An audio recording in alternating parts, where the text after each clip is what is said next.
I'm alive. I shouldn't be. He should not be alive. This is unfucking believable. From the heart of trucker America, my boy Reed Coverdale, host of The Naturalist Capitalist. This is what government does. It sucks. If you think you're going to win people over by stating commonplaces, you're just selling the other part. It is about dictating every transaction that you have for the rest of your life. Mr. Potato Head. Coverdale is the guy to be president of the United States. You intimidated me with your perfect 74 stat. That was the beginning of my problems. He died doing what he loved, chasing a minor. I'll put a 50 cal attached to my Suburban. Libertarians need to get out of New York. The gulag is going to be in your house. This guy's a fucking murderer. He deserves to be in a Gotta get him out of that truck at night and get him into the White House. Hey guys, thank you for tuning in to another episode of The Naturalist Capitalist. If you're new here, please subscribe to the channel.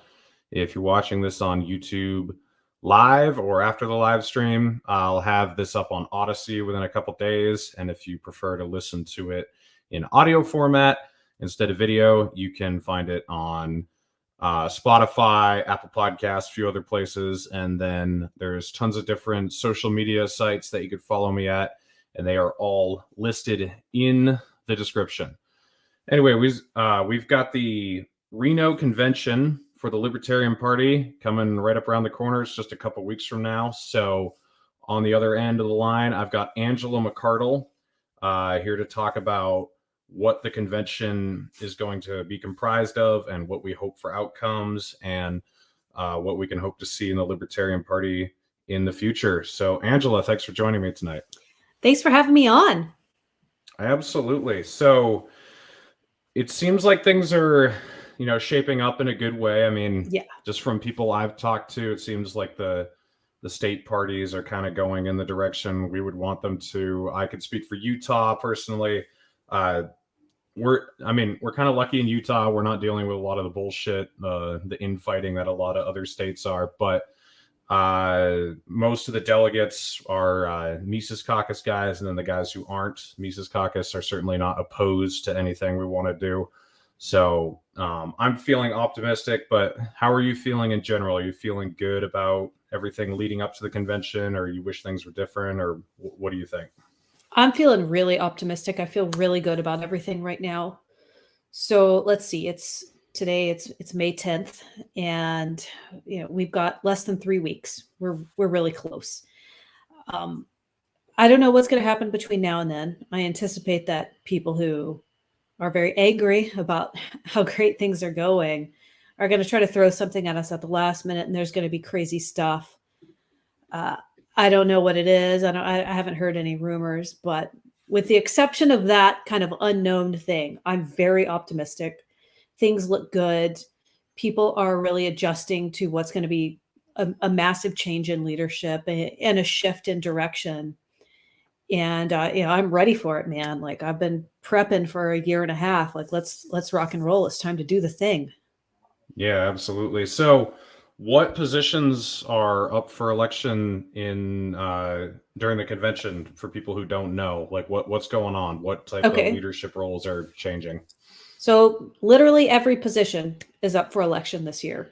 Now, sometimes judicial committee is not up for election, but it is this year. So that would really be the only difference. There's always a major changing of the guard every 2 years. So I'll run through some of them really quick. Chair, vice chair, secretary, treasurer. There's 5 at-large positions, just like general board positions. And then there are regional representative positions.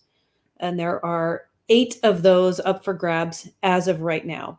Now, it's possible, I don't think it's likely, but it's possible that could change, and one more regional representative could eke into existence at some point if the states shake things up, but we won't know till we get closer to the date. So is this a bigger convention than usual as far as the number of people that are going to be present, as far as delegates go and everything? Yeah, this is as big as the presidential year. This is wild. I think it's really encouraging and exciting that in 2018, for context, when I went to the convention in, where was that? New Orleans. And I was the California State Party secretary.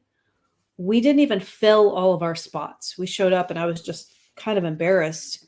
A lot of people signed up and just totally flaked, didn't even give us a heads up. I think we had 76 or 77 spots, and we had over 100 available. So it's like you got at least 25 people just straight up flaking. This year we've got every spot filled and maybe 70 alternate spots. So and that's what it's like in a lot of states. There are only a handful of states that have had any openings, and they're talking about shifting a lot of their alternates up. It's going to be jam-packed this year. Yeah, that's certainly the case with Utah. I remember everyone saying that they couldn't believe how many people had come to the state convention and were going to Reno. So that's really, really great. So what are we hoping to see in Reno as far as a restructure goes? Just for anyone who doesn't really understand the power struggle that's been going on in the Libertarian Party for the last few years, what is it that the Mises Caucus and you really want to change about the way the party's being run and the way the messaging has been done? What are we hoping? What are we hoping to be able to do after Reno if everything goes in the direction we want? Man, my list is so long. So the obvious things that everybody's already familiar with is you're going to see a major change in messaging coming from the national party.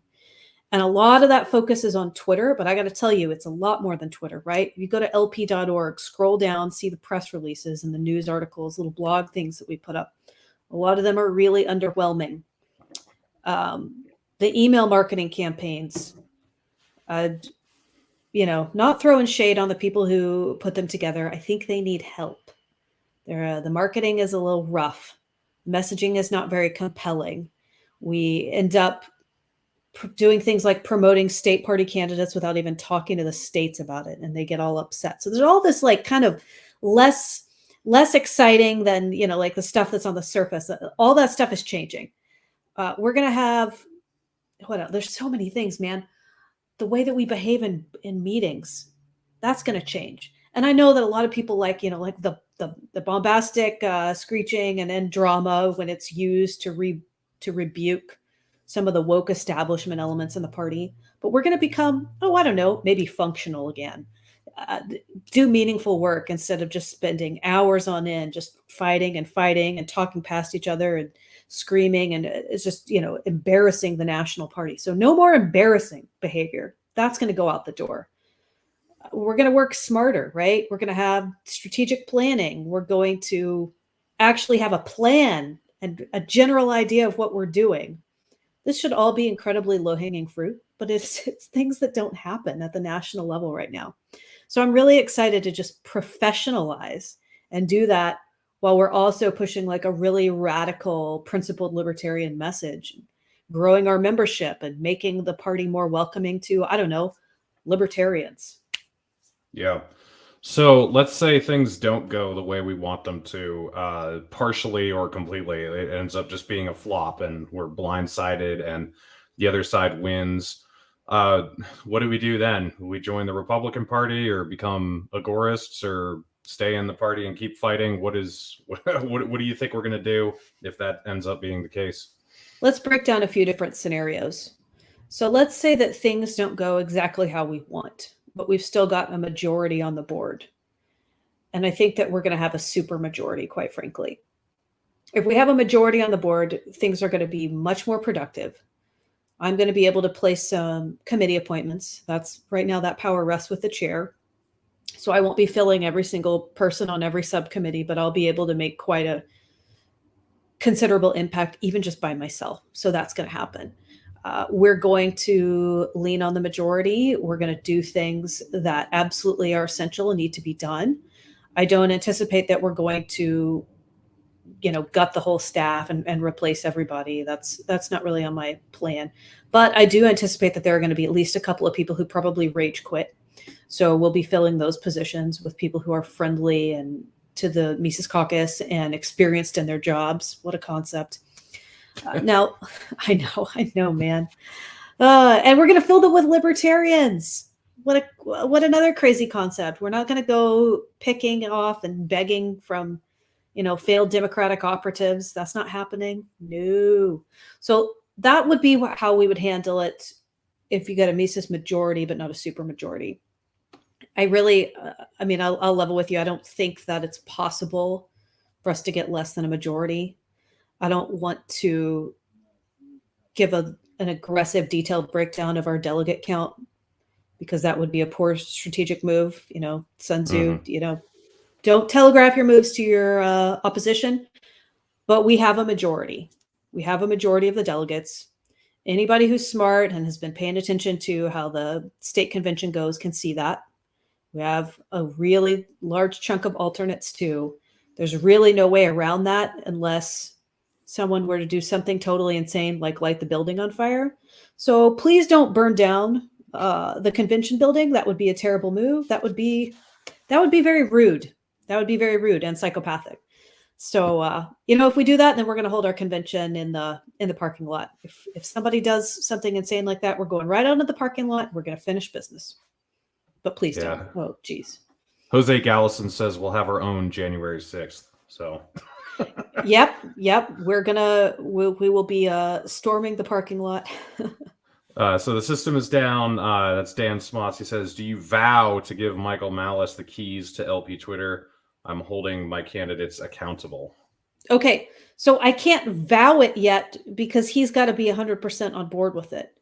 And the last conversation I had with him, he was, but I can't chain Michael Malice to the Twitter, but I can offer it up. I can offer it and I can be like, please run with this, go rock our worlds. And so I'm very open to that. I want to do it. I have to make sure that all of our ducks in a row and that he'll actually do it. Gotcha. You can lead a horse to water, but you can't make him drink. So you can lead a Michael Malice to Twitter, but no one can tell Michael Malice explicitly what to do. Exactly. So, assuming everything does go the way we want, what does the rest of 2022 look like as far as supporting our candidates, trying to get behind winnable races? Whom are you interested in that looks promising, you know, across the country? I'm moving back to New Hampshire and I'm going to be working on Jeremy Kauffman's campaign. That's definitely someone that I'd like to see the party finally give some support to, because right now he basically doesn't exist in their eyes. But what do you think? What types of, what specific races, if you know any off the top of your head, are you very interested in? And what do you expect the Libertarian Party to be able to produce this year? Shane Hazel's campaign definitely needs a boost. So, and let's break down why. And I'm not going to gloss over Jeremy Kauffman. We'll get to him. We'll get to his excellent viral marketing campaigns. Lizard people. Anyway, so what should national do? What should state parties do? You know, to a certain extent, they're going to do what they're going to do, right? But I want to encourage them to do things that are going to be as productive as possible. And so Shane's campaign, he's in a state that has really crappy ballot access. He's in a swing state. So those are things that actually get him into the news, which is great. He's a veteran. He's a veteran and he speaks against war. So that's like left-right appeal, right? Well, ideally, unless you're a neocon leftist fusion and then you hate him, but that's okay. Right. We would capitalize on their hatred and tears. He's been going really hard on cryptocurrency. That's another thing that we need to be focusing on at the national level. So those are the sort of campaigns we need to elevate. Oh, and you know, we're kind of dealing with this war thing going on right now in the Ukraine. So yet again, a very hot button sensitive, timely issue. And I think Harrison Kemp is running for governor in Maine. Yes. And he has done a really good job on advancing Defend the Guard legislation. So that's kind of related too. So I feel like we need to really get things like that going and connect the dots and help boost our candidates in a way that's meaningful and that real people can relate to. So I can't think of anyone off the top of my head, but if we get someone who's speaking out really aggressively about inflation and they're managing to really push it at the local level and get some news clips, that would be great. We really need to talk about that. People are having trouble buying groceries. They're broke. It sucks. Putting gas in my car in Southern California, it's over $6 a gallon. This is awful. These are the things we need to talk about at the national level. And having our candidates do it is obviously, you know, like an easy way to advance that. Jeremy Kauffman, his "War is Gay" video was amazing. That we could sneak that in when we're talking about war. I know people don't like 4 or 5 of his awful, scary tweets. Can we, for just a moment, can we acknowledge that's like 4 or 5 tweets, statements someone made that you don't like? Look at everything else that he does. It was pretty incredible. So maybe we can kind of like check ourselves, dial back our emotions, and acknowledge that he's doing some really incredible work. His lizard person video that was amazing. We need to be, every time that Joe Biden looks like a demon possessed reptilian alien, which is like 3/4 of his interviews, like we just need to be hitting with that. Hit with that. We need to weaponize Jeremy Kauffman. I know people are, oh my gosh, Jeremy. Yeah, but well, then fine. Treat him like a tactical nuke and throw him whenever you need to. Yeah. Yeah, 100%. You know, I think the biggest tragedy of the Libertarian Party recently, as long as I've been watching it, has been the unwillingness to weaponize talent like you're describing here. I mean, you know, I voted for Joe and Spike, and I really did like Spike a lot. I love Spike, and Joe is just, I don't know, like she's whatever. But the best part about that campaign was the 2 ads that I think Dan Smots made, both of them, the War is Over ad and the War on Drugs ad. Those were amazing, and I shared them with everyone. And the fact that they didn't just exploit the hell out of that skill and use that as much as they could was just infuriating to me. It was like, why are we not dropping ads like this all the time? And, you know, when I think they spent, what, $15,000 on an ad against mandates last year, and Dan Smots put a video together in an afternoon or whatever, and it got way more views. So just this whole bureaucracy that doesn't want to, you know, push good material to the top. It would be incredible to see that go away and see people who actually care about it come in and replace them. Oh yeah, and we're absolutely going to lean on Dan Smots for content and pay him well, while at the same time, I don't know, save a lot of money, because we're not going to be paying who the heck knows to use boring stock footage and disappoint all of our members. And then we're going to, you know, this is going to blow your mind. We're going to do a little bit of research to figure out where we should play those videos so that they can have the most meaningful impact. What a concept.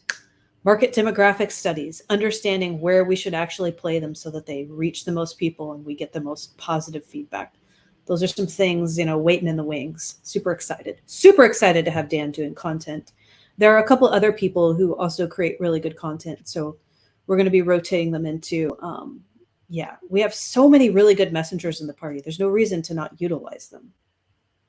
Yeah. And then, I mean, it seems to me to be a tragedy that in the past, you know, no one's from the party has reached out to Phil Labonte or to, you know, Eric July until recently with the, I know he was in Texas, but I think that was the Mises Caucus that reached out to him. Like all these well-known libertarians that exist who have millions of fans, you know, they're just ignored. And it seems like that's a giant waste too. It's a giant waste. I mean, the least we can do is get some graphic quotes from these guys. Culture is just like, it's so important. And I feel like one of the main failures of the Libertarian Party, old guard, whatever you want to call it, establishment, is that they just totally reject cultural influence. It's like they see libertarians who are making a meaningful impact in the world, and they're like, no, let's not do that. Let's go talk to these people who don't like us and they hate us. Let's try to appeal to them by adopting their rhetoric and their talking points. That behavior is going to be gone. We're not going to see any more of that. Yeah. So if we see the Republicans or the Democrats occasionally doing something good, are we going to try to encourage them in that direction? So if there's I'll use Marjorie Taylor Greene as an example. Like she's been, I mean, she sucks on some stuff, don't get me wrong, but she's been really, really great on a lot of really important issues right now. So it seems to me that when libertarians never point at someone and say, hey, that's good that that person is doing this. Like I remember in 2020 with Tulsi Gabbard, it was really hard to get libertarians to even admit that she was saying anything good. This seems to be a problem that we've had. Would you like to see libertarians or the Libertarian Party praise, someone other than Liz Cheney when they're doing something good, and try to encourage the people that are either liberal or conservative to at least be as good as their good liberal or conservative politicians are within their parties? Yeah, you have to. When someone does a good job, you tell them good job. When LP National sends out a good tweet, I'm like, retweet, good job, please do that. And when someone does an absolute garbage, like when they just put out trash, you have to tell them. Marjorie Taylor Greene being anti-war, awesome. Let's tell her that's awesome. Let's remind her that if she says something about Taiwan or defending,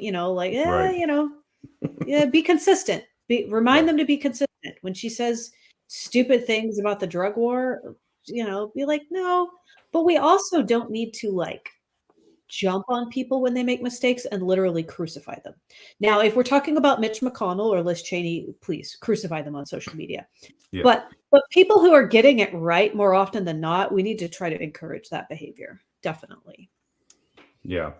So, I mean, some people have just gotten sick of the Libertarian Party over the last couple of years. Like they believed in it in the beginning, and then things just got so bad that they decided, okay, I can't really do this anymore. I mean, I've got friends who after the 2020 election were really interested in the Libertarian Party, but then they just see the incessant infighting and squabbles over really, really stupid stuff, and they're just like, you know what, I just can't do this. Like I just can't keep up with it anymore. What would you do to try to unify the party? Like, I mean, I know we're hoping that the takeover is basically complete in Reno, but there are going to be people who disagree, and even if all the Mises Caucus positions get filled, there's still going to be people within the Mises Caucus that disagree on all sorts of stuff. So as chair, what are you going to try to do to give the Libertarian Party some sort of cohesion so that we're attractive to people, not just based on what we're saying, but that we don't seem like we hate each other all the time, or that we're enemies because we disagree on intellectual property laws or something stupid like that? So one of the first things is encourage a mass exodus of everyone from any Libertarian Party national Facebook group. Mass exodus. You don't have to leave the party, but you should leave all those toxic Facebook groups. I'll be making an example after Reno. Leave. Turn off notifications. Block the group, whatever it is. When people just sit online and argue with each other, that's not a great way to spend your time. It's really not. You're not fighting the state. I understand you think you're fighting losers. Sometimes you are. But don't let them live rent-free in your head. Those people suck, and just, let them suck by themselves. And so post Reno, post takeover, there's going to be a great cry, the re that was heard around the universe, the disturbance in the re force. That's okay. We're going to just let it happen. It's going to happen. People are going to be very upset for at least a couple of weeks, and then it's going to start to die down as we see the worst haters, the most toxic people leave the party. Fine. And then some of the fighting is going to continue to die down because a lot of the people pushing it are going to be gone.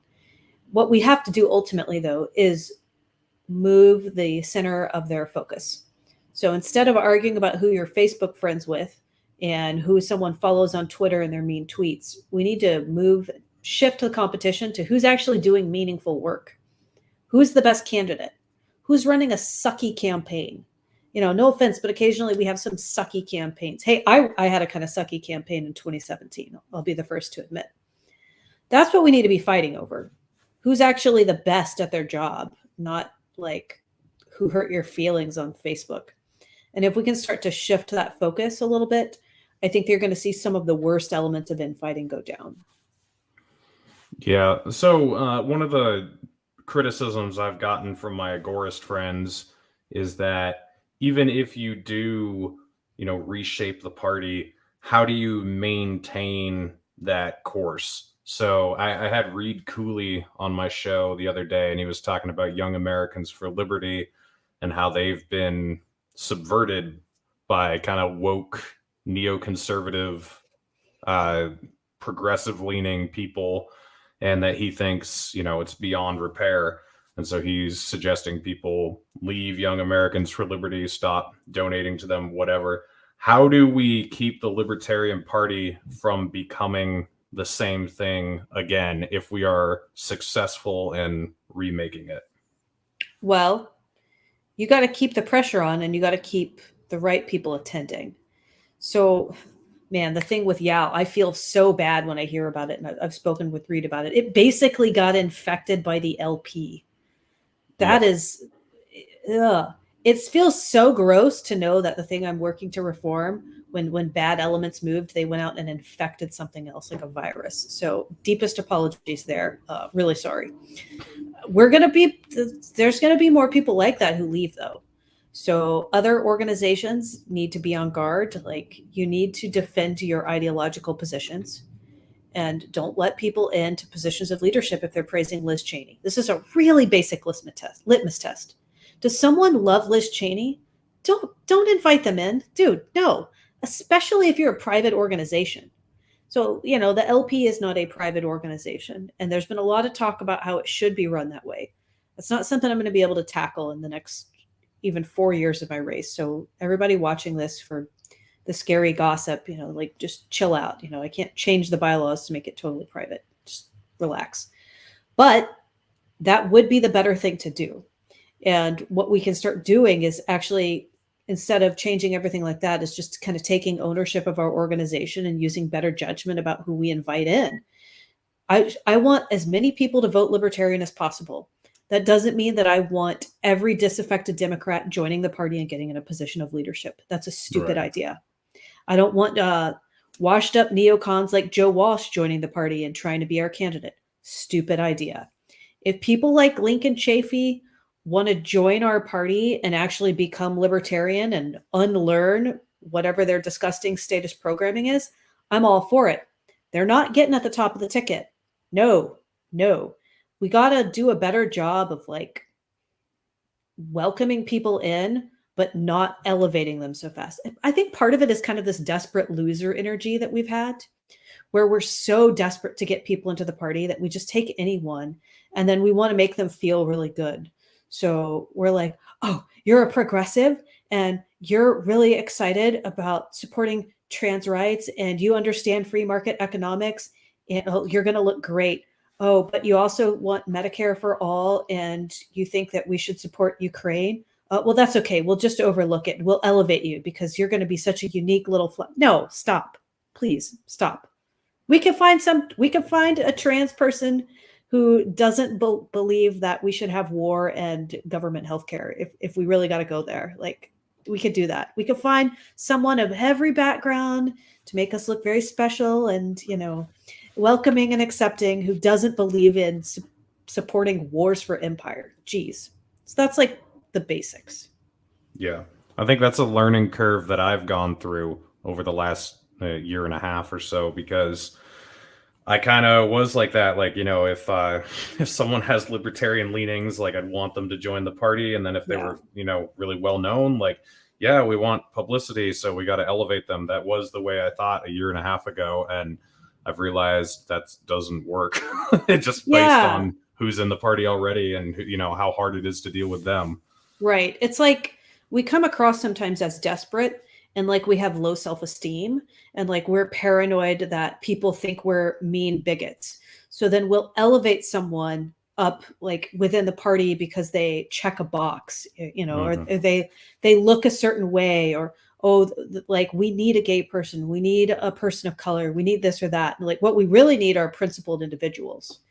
And if we can just kind of cool our jets on the checking every little woke identity politics box, what I've discovered is that we actually do get people from broad demographics. We don't have to actually rush it, because it turns out, people are independent thinkers and people of all backgrounds end up finding their way to the Libertarian Party. We don't have to rush that.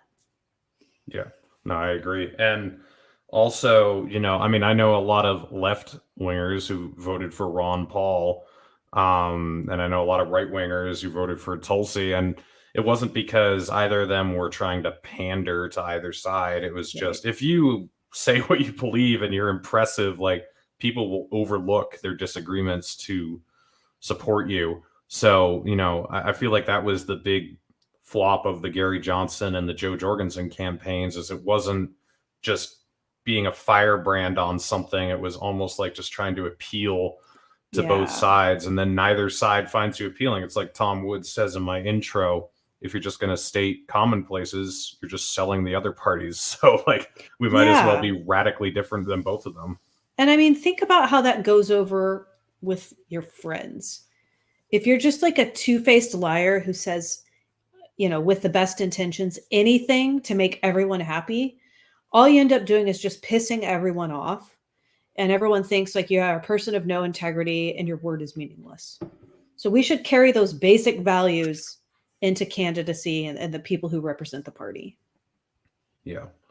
So if the party continues to grow after 2022 into 2024, what's your best case scenario for 2024? Do you think we could get some federal representation in the House or the Senate or something? Do you view the Libertarian Party as being a spoiler to try to force the Democrats or Republicans to be a little bit better? Are we just there as a middle finger to say you both suck and here's another option, and so you can just throw your name on this ballot if you want? Or are we all three? Or what are you hoping for by 2024? What do you think is a realistic picture of what we could be by that time? I don't think we're going to be any of those things in 2 years. What I think we're going to do is we're going to run a really strong messaging campaign at the presidential level. And for the first time in a very long time, we're going to start building a long-term strategy. So what I would like to see happen, and what I'm very hopeful and optimistic that will happen, is that our presidential campaign is going to really work to help fill our local libertarian affiliates, county and state parties, with people who actually believe in libertarianism. They're either libertarians who haven't joined the party yet, or they're people who have been red-pilled by all this bullshit that we've lived through in the last couple of years. And when we have that, that means that we can run more effective local campaigns and make serious wins at the local level. And it's so critical, man. Like, it's so critical to win at the local level, because those are the people, especially in blue states, who have been able to defy tyrannical governors and say, no, we're not enforcing state level lockdowns. We're going to look the other way. We're not sending the police out to ticket people for masks and that kind of crap. That's what I want to see happen in 2024. If we want to get someone elected at the federal level, we've got to start thinking about it realistically. It may take 8 years to get someone elected. We need to do local, and then you need to do state level, state assembly. And honestly, you got to look at it carefully. We need people to like dig into the data. It's something I'm doing in California. What races are winnable? Everybody wants to run a vanity campaign, and that's fine. And you have to do it sometimes in certain states that are struggling with ballot access. But for those of us who've already got ballot access secured, like, let's start focusing on more meaningful campaigns so that we can actually win those state level campaigns in the future. Yeah. So, how long do you want to do this for? Is the chair is it reelected every 2 years? Is that how it works? Or how long do you plan on doing it for? Are you just going to reassess at the end of each 2-year period, or what do you think? So I'm open to 2 terms. I'm of 2 different minds about 3 terms, and I'm not inclined to do it, but let me explain why. I think that once you have run something for more than 4 years, you start to really take ownership of it, and sometimes that can be unhealthy. And I think that's why we saw Nick Sarwark become so unhinged in his last term. Like, there's all kinds of issues with his ideology and politics, but I think that it's just unhealthy to run an organization for that long, especially when it's a volunteer role. If it's paid, it's different. I would be open to staying on as an at-large member, possibly, and helping to fill committee positions or do something so that we have like an easy changing of the guard. But I really want to, if I do a second term, and I probably will, if I do a second term, I want to be mentoring the person who's going to take over for me, because I think that's really important. And we got to start changing the culture, right? Like, I know we're going to do elections, people get elected, but I think that we need to start looking at this as more, well, we need to treat it more like a private organization. I know that triggers a lot of people, but, you know, come to terms with it. We want to be successful. We need to treat it more like we really own it, because that's how you get long-term plans enacted, is when people who are in positions of leadership are on the same page and they're committed. So that's kind of how I feel about that. Yeah. So what do you think about the Free State Project and organizations like that? Can the Libertarian Party work with those types of organizations in the future more than it already does? I would name another organization, but just nothing's coming to the mind. If you have any, feel free to name them. But I mean, absolutely, we need to work with the Free State Project, and what are some other ones? How about some of the smaller gun advocacy, gun rights groups? Not the NRA, but I think there's something called the Cardinal Group in West Virginia. Some of the state level Gun Owners of America groups are really great. We need to be friendly to those groups. We definitely need to be. Students for Liberty and YAL, I know they seem kind of like lost causes, but I don't think that we necessarily need to abandon them. I think we need to get ourselves into a position where we're secure enough to be a good influence. Same with Cato. Even I won't even write Cato off permanently. We'll take over all the things, right? I like it. Just do exactly what our enemies did to it and take it over from the inside out. Exactly. So yeah, I just want to pick your brain on a couple things just so people know who they're voting for. What is your view on the current crisis in Ukraine? How did we get here, and what should we do going forward as a country? Goodness. Okay, so I think we need to probably at the national level have a big campaign about how evil NATO is. That would be fantastic. I think that our involvement with NATO and all of the stuff that happened in 2014 with Ukraine, that led to where we're at now. None of this stuff was highlighted very well in the news. I mean, I guess not literally none. Everybody knew that something happened in Ukraine with some sort of coup in 2014. I feel like that's about all people know, though.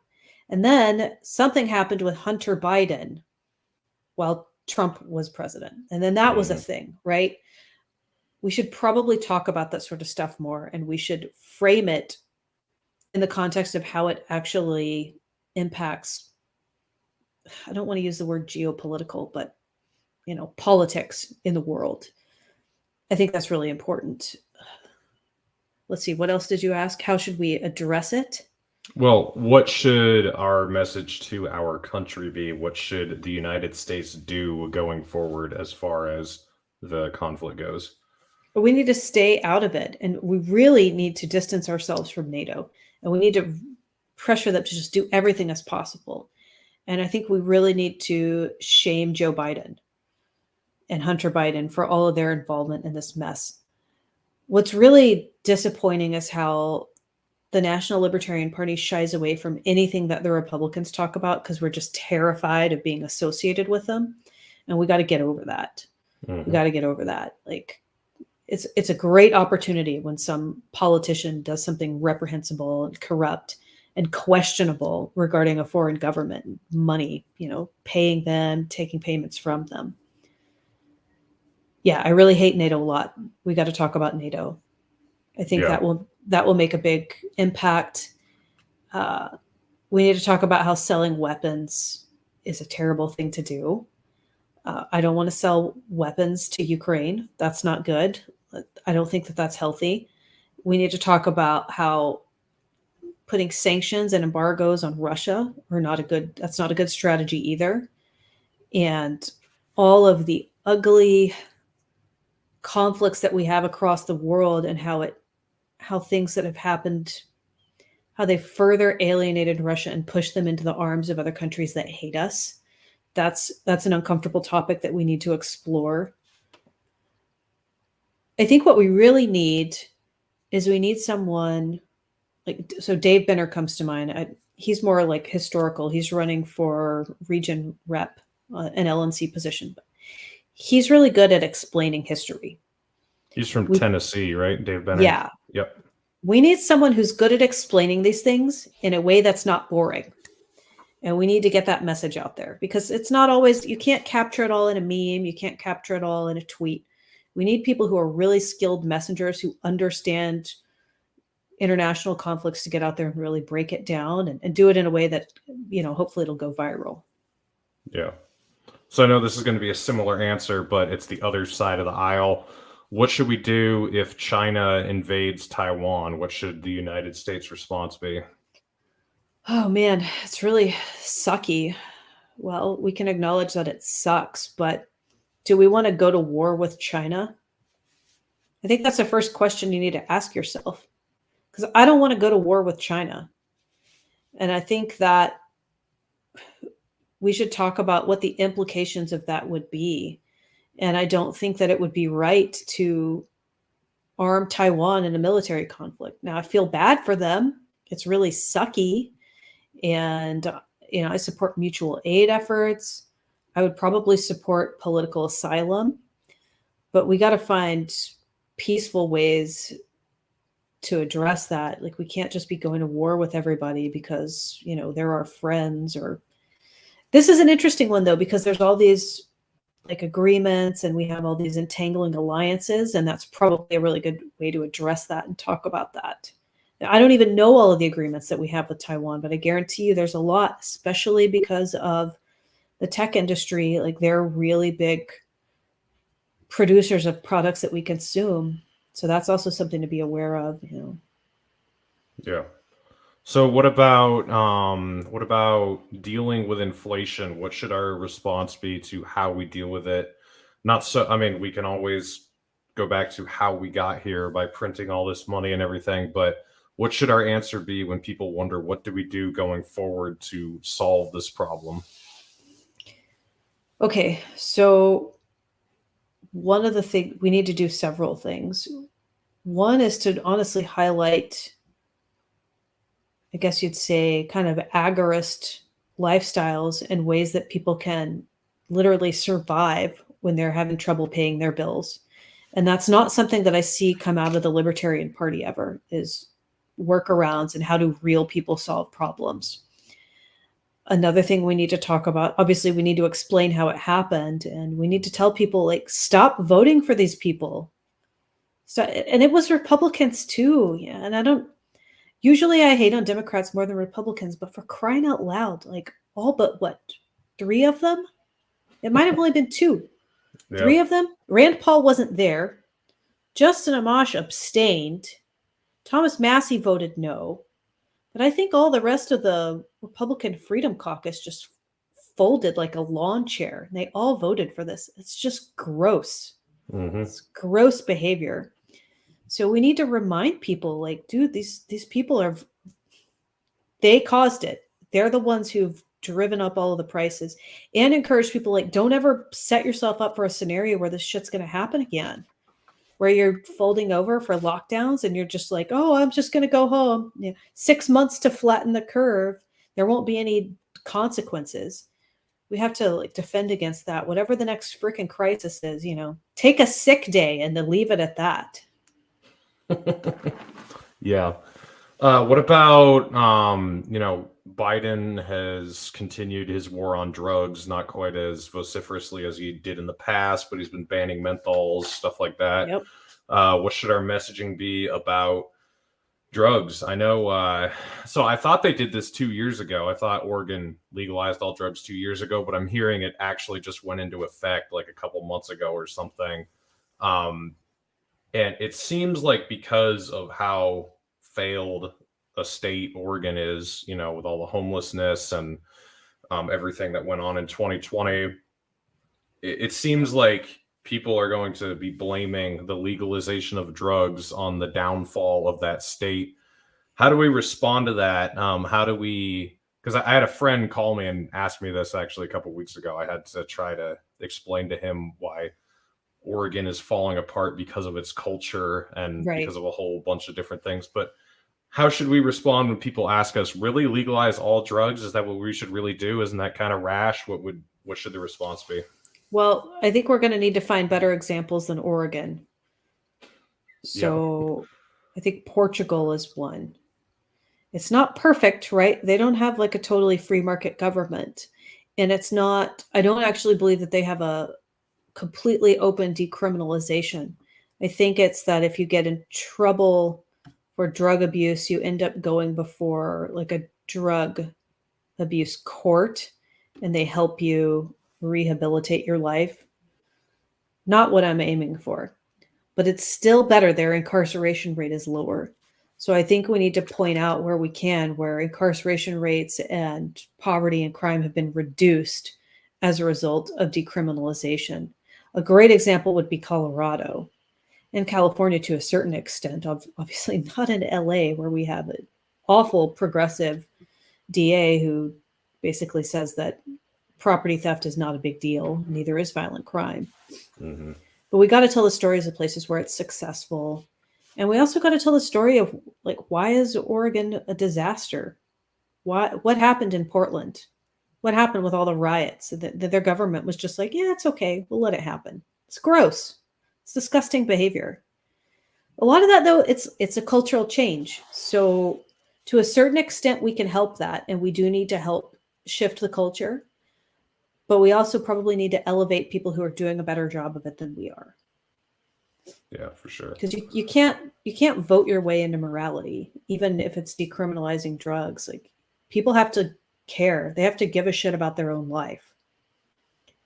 Yeah, how do we tell them that as a party? Because that's kind of tough. You know, I as an individual can certainly tell people, you know, this is what gives me self-sufficiency. This is what makes me feel valuable.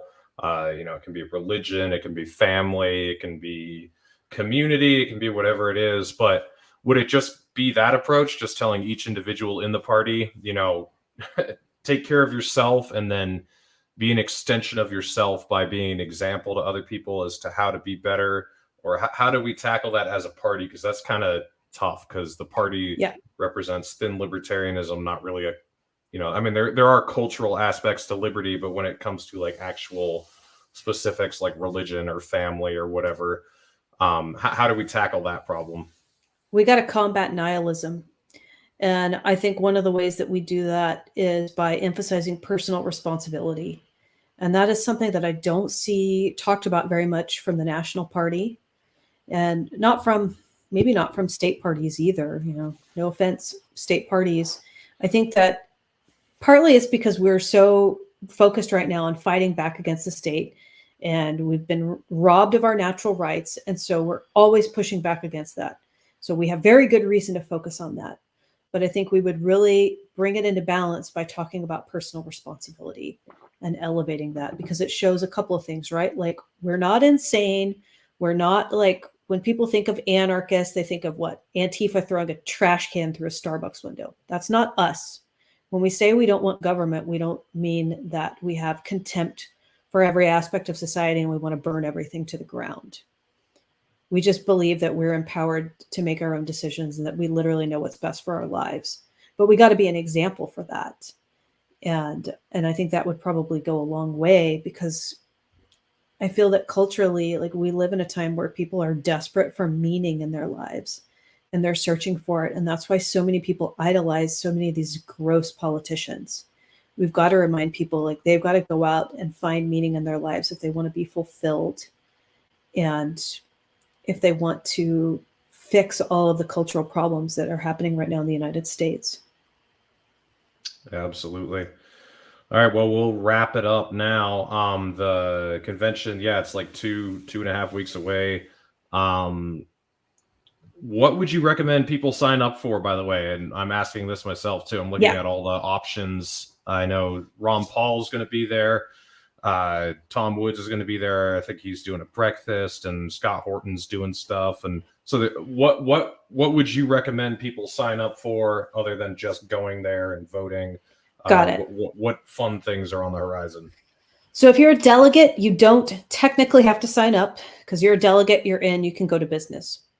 If you want to help the National Party out financially, which I am inheriting as the next chair, so please help me out so that we're not in a financial crisis, I'd say at least sign up for the basic package. That gets you into trainings on Thursday. Some of them are fantastic. Some of them are not. If there's one class you want to take on Thursday and you want to know a little bit about, you want to learn more about libertarians and some of the information we got from the Joe Jorgensen campaign, and you want to know the dirt, and you want to have the curtain pulled back, go to Dave Schrader's trainings, because the data that he did, it's going to make a lot of people clutch their pearls. So fill those trainings up. Those are going to be really good. Tom Wood's breakfast is Friday morning. I think it's $75 for the a la carte option. If you purchase one of the larger packages that includes all the speakers, then you get that. I believe Scott Horton is speaking for lunch, and I think that's also on Friday. It's probably also a $75 a la carte option. So weigh your costs, right? The basic package is like $200. And then if you want to do both of those talks, that's adding $150. So go see what is actually included so that you're spending your money in the wisest way possible. The Friday night event with Ron Paul is hosted by the Mises Caucus, and it's free. And we can fit several hundred people in that room. I recommend you get there early, but I'm pretty sure there's going to be enough room for everyone. Dave Smith is doing comedy, 2 shows Thursday night. And I believe at least one of them, maybe the earlier show, is not sold out yet. So look for tickets for that. There is a gala event Saturday night. I have not decided whether or not I am going yet. That is just a traditional fundraising event. I'm on the fence, right? Because I'm going to be exhausted. So I might want to rest. But as the next chair, it would probably be good for me to show up to that. So I haven't decided how I'm going to do that yet. And then Sunday night, we're having a wrap party with the Mises Caucus again. So that's free for everyone to attend. Awesome. Well, I know you already know this, but just in case anyone watching has any misgivings, I 100% endorse you for chair. You have my vote. I will be there in Reno to vote for you. And if you are a delegate and you signed up or whatever, like, make sure you get to Reno. Make sure you do it. Like, yes. I know it might be tough and you might need help or whatever, but just reach out to people in your state party. If you're in Utah, reach out to me, or if you're nearby or whatever, reach out to anyone and we'll try to all help you get there. And this is really important. And I don't know. I'm hoping things go well. I think they will too, but I think it's good to be, cautious and careful. And we know the other side has dirty tricks that they've played over, especially the last year. But I think we'll emerge victorious, but we got to all show up and be there. It's like Nick Sarwark said, the party is made of the people who show up. So let's show up. That's right. Show up, be prepared for a fight, try to compose yourself and maintain as much, grace and be the better person, but show up ready for a fight. And you got to show up, because the reason that we're guaranteed to win is because everybody's showing up. Once we start saying, you'll take care of it, that's when things start to get shaky. Yeah. All right. Well, thank you for joining me tonight, Angela. I got your Twitter in the description where people can follow you. Is there anything else you want to say, or anywhere else you want people to keep up with you? You can follow me at angelamcardle.com. If you want any more exciting updates before Reno, I have a Patreon that I also have a lot of supporters on, that I use to basically chair the party full time. So I'm almost reached my goal. That's patreon.com/Angela McArdle. All right. Thanks, Angela. I will see you in a couple of weeks, and I will vote for you when I'm there. Thank you. Looking forward to it. All right.